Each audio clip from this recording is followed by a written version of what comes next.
തുടർച്ചയായ മൂന്നാമത്തെ ബജറ്റിലും തലസ്ഥാനത്തിന്റെ വികസന പ്രദേശങ്ങളിൽ വിഴിഞ്ഞത്തു തന്നെയാണ് പ്രാധാന്യം. തുറമുഖ പദ്ധതി രണ്ടാം ഘട്ടത്തിൽ അദാനി ഗ്രൂപ്പ് 10,000 കോടി മുടക്കുമ്പോൾ പശ്ചാത്തല വികസന രംഗത്ത് 30,000 കോടിയുടെ നിക്ഷേപമുണ്ടെന്ന് മന്ത്രി KN ബാലഗോപാൽ നിയമസഭയിൽ പറഞ്ഞു. വ്യാവസായിക ലോജിസ്റ്റിക് മേഖലകൾക്കായി കുറ്റിച്ചിലിൽ 1000 കോടി രൂപയുടെ പദ്ധതിയാണ് ഇത്തവണ സർക്കാർ പ്രഖ്യാപിച്ചത്. ഇതിന്റെ പ്രാരംഭഘട്ടത്തിന് 100 കോടി ബജറ്റിൽ വകയിരുത്തിയിട്ടുണ്ട്.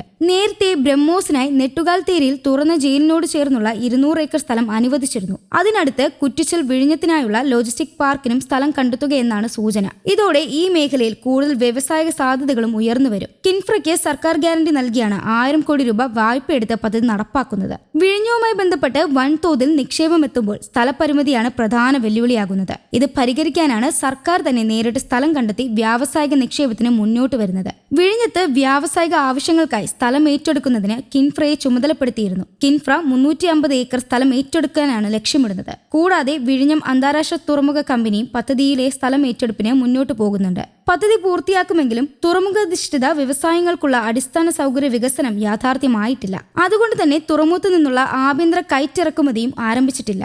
ഫെബ്രുവരിയിൽ ആഭ്യന്തര കയറ്റിറക്കുമതി തുടങ്ങാനുള്ള തീരുമാനത്തിന്റെ പശ്ചാത്തലത്തിലാണ് ലോജിസ്റ്റിക് മേഖലയിൽ സർക്കാർ നിക്ഷേപ പദ്ധതികൾ ആവിഷ്കരിക്കുന്നത്. വിഴിഞ്ഞം ചവറ ഇടനാഴിയും പ്രതീക്ഷ നൽകുന്ന പദ്ധതിയാണ്. തിരുവനന്തപുരത്ത് സംയുക്ത സേന തിയേറ്റർ കമാൻഡ് രൂപവൽക്കരിക്കുമെന്ന പ്രതീക്ഷയിൽ സംസ്ഥാനവും പദ്ധതിയിൽ ആസൂത്രണം ചെയ്യുന്നുണ്ട്. ബജറ്റിൽ പ്രഖ്യാപിച്ച പ്രതിരോധ ഇടനാഴിയാണ് ഇതുമായി ബന്ധപ്പെട്ട പദ്ധതി. സംസ്ഥാനത്ത് പ്രവർത്തിക്കുന്ന naval command, southern air command, naval academy, DRCO, NPOL, BrahMos aerospace, VSSC, IIST, IISER തുടങ്ങിയ സ്ഥാപനങ്ങൾ ഉൾപ്പെടുത്തി പ്രതിരോധ സാങ്കേതിക ഇന്നോവേഷൻ ഹബിനാണ് 50 കോടി നീക്കിവച്ചിരിക്കുന്നത്. തിരുവനന്തപുരം പാങ്ങോട് കരസേന കേന്ദ്രവും ആക്കുളത്ത് ദക്ഷിണ വ്യോമ കമാൻഡിന്റെ ആസ്ഥാനവും നാവികസേനയുടെ ആർമന്റ് ഇൻസ്പെക്ഷൻ കേന്ദ്രവും കടൽ സുരക്ഷയ്ക്കായി കോസ്റ്റ് ഗാർഡും തലസ്ഥാനത്തുണ്ട്. ഇത് കൂടാതെ കേന്ദ്ര ആഭ്യന്തര മന്ത്രാലയത്തിന് കീഴിലുള്ള സേനാ വിഭാഗങ്ങളായ BSF, CRPF, CISF എന്നിവയ്ക്കും ആസ്ഥാനമുണ്ട്. തിരുവനന്തപുരത്ത് നാവിക കേന്ദ്രവും ഉടൻ പ്രവർത്തനം ആരംഭിക്കും. അതുകൊണ്ട് തന്നെ പ്രതിരോധ മേഖലയിൽ വലിയ നിക്ഷേപങ്ങൾ തലസ്ഥാനത്ത് സാധ്യത കൂടുതലാണെന്ന്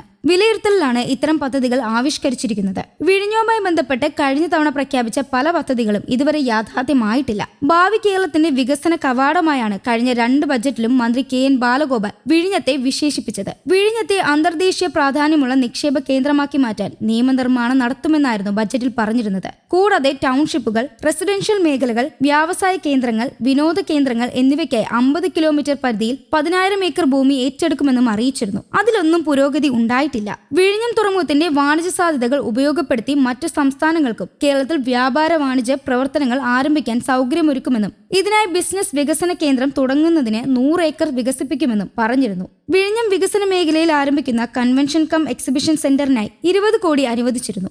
വിഴിഞ്ഞം തുറമുഖവുമായി ബന്ധിപ്പിച്ച് കഴിഞ്ഞ ബജറ്റിൽ ഉൾപ്പെട്ടിരുന്ന വിഴിഞ്ഞം കൊല്ലം പുനലൂർ വ്യാവസായിക സാമ്പത്തിക വളർച്ചാ മുനമ്പിനും പുരോഗതി ഉണ്ടായിട്ടില്ല. സിംഗപ്പൂർ, റോട്ടർഡാം, ദുബായ് തുറമുഖ നഗരങ്ങളുടെ മാതൃകയിൽ പദ്ധതി നടപ്പാക്കുമെന്നായിരുന്നു പ്രഖ്യാപനം. തലസ്ഥാനത്തിന്റെ പ്രതീക്ഷയായ ഔട്ടർ റിംഗ് റോഡിനും ബജറ്റിൽ പ്രത്യേകം തുക അനുവദിച്ചിട്ടില്ല. വിഴിഞ്ഞം തുറമുഖത്തിന്റെ സാധ്യതകൾ പൂർണ്ണമായും പ്രയോജനപ്പെടുത്തണമെങ്കിൽ ഔട്ടർ റിംഗ് റോഡും ഔട്ടർ ഏരിയ ഗ്രോത്ത് കോറിഡോറും യാഥാർത്ഥ്യമാക്കണം.